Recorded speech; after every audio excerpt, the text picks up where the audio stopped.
On behalf of all assembled here today, I should now like to invite our newest alumnus, Dr. David Howman, to address Convocation.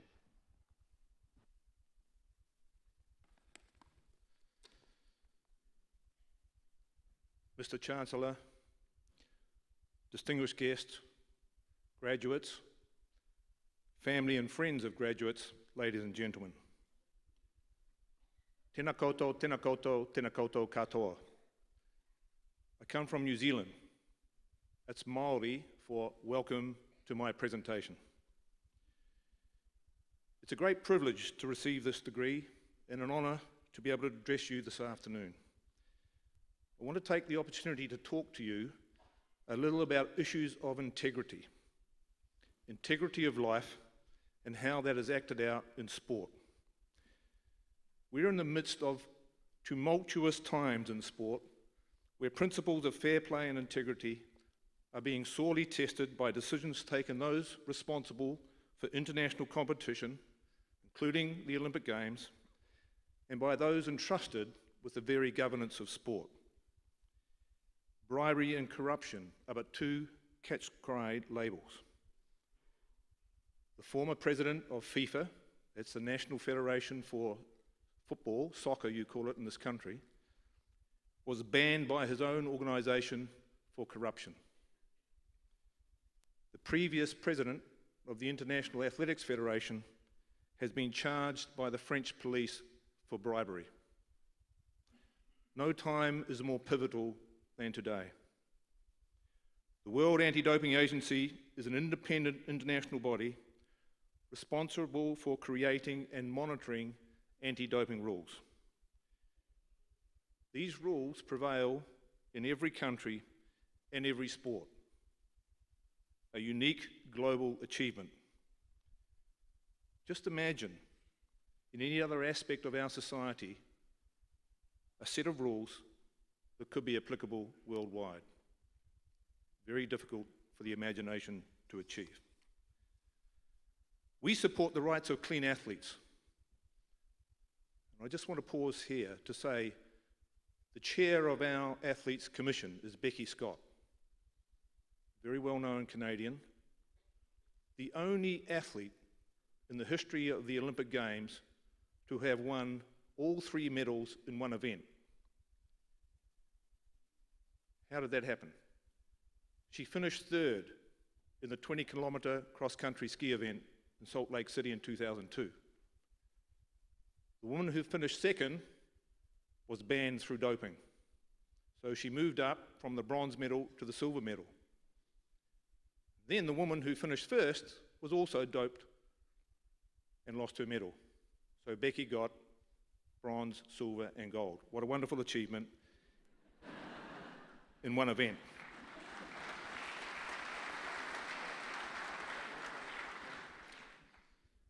Our job is to ensure that those who do cheat and break the rules are removed from competition, at least for a period of time, so to allow at least our ultimate task of creating the level playing field.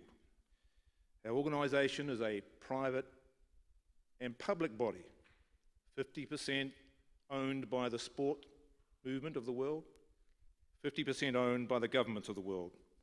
All have agreed to use our rules. All have agreed to fund us, 50% from each side. We work to do what we do with a budget of $30 million American. $30 million American barely buys a baseball player, a hockey player, a footballer. One, I'm talking about. We look in the United Kingdom at footballers, soccer players in the United Kingdom. Many players in the Premier League in that country earn more than our annual budget. So there are times when we sit back and say, is the commitment to protect clean sport really there? Is the desire really there to do that? Because not only are we challenged by a lack of resource, we're challenged by those who have more resource. The criminal underworld. In sport nowadays, we estimate probably 25% of world sport has the criminal underworld engaged or participating in some degree. Now that will shock you, but it's true. Whether it be bribery and corruption, match fixing, supplying banned substances to athletes, it's there. And it's money to be made and money to be got by crime. We rely in our organisation very much on the commitment of those who support us, the international sports federations, the governments of the world. And now we have the position of Russia. We found through an independent commission that Richard McLaren mentioned that Russia was not abiding by the rules. In fact, they were cheating in promoting a state-sponsored doping program. Many of you will remember the East German program in the 1970s and the 1980s. This is the same issue. And yet we've moved on, allegedly, 40 years. Will that state-organised doping program be condoned by sport leaders? Or will it be a situation where the Russians are sanctioned? On Friday, the International Athletics Federation banned the Russian athletics team from going to Rio. Today, this morning, in Lausanne, the International Olympic Committee supported that ban with a rider, 2 riders. The first rider was, if an international federation felt that there were Russians who should be going because they were clean, they can go. The second was if the National Olympic Committee of Russia felt they had athletes who could go and decided that they were clean, they could go. And not only go, but go under the Russian flag. So there are things that we like to think need addressing still. And I'm hopeful that with the second part of our independent commission's report, there will be further exposure of the state-sponsored program in Russia. Now you might wonder why I'm talking about sport integrity. I think in life we have the opportunity to set and follow values. Values for our communities, values for our families, values for ourselves. In sport, they include fair play, honesty, respect for rules, regard for officials, respect for your opponents or competitors. I was taught that when I was 10 years old. In New Zealand, long ago, when I was that age, every boy played rugby. No exceptions. Every boy played rugby. That's why we're so good today. I was lucky enough to be the captain of my midget under 7 stone rugby team, which had an annual fixture across the mountains in the Wairarapa. And tradition was that the captain, after the rugby game, had to make a speech. And I turned to my grandmother. And I come from a matriarchal family where we respect our mothers and our grandmothers, as I'm sure all you do. She said to me, David, first thing you must do, thank the referee. Even if he got it wrong, thank the referee.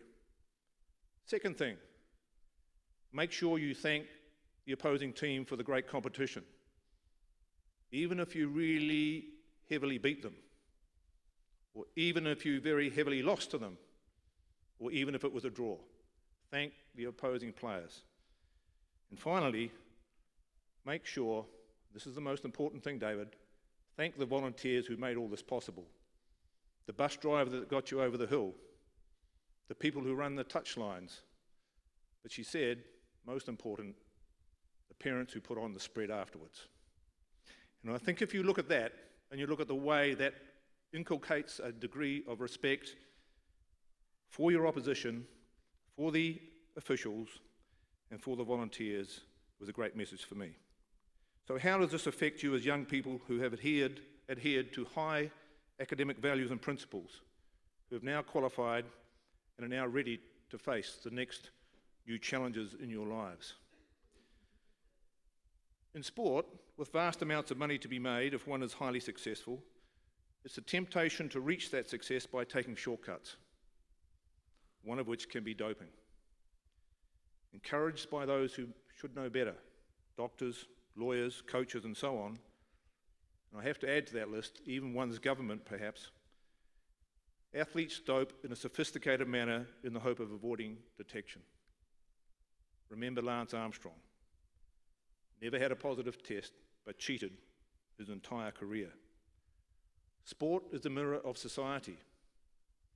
In society, we have the current age of instant gratification, where some expect things to occur immediately, from the recognition, like it, on Facebook, to the expectation of a job as soon as the first curriculum vitae is completed. The temptation to achieve this by taking a shortcut from plagiarism to false claims in a CV can lead to disaster. Remember, please, you have one reputation.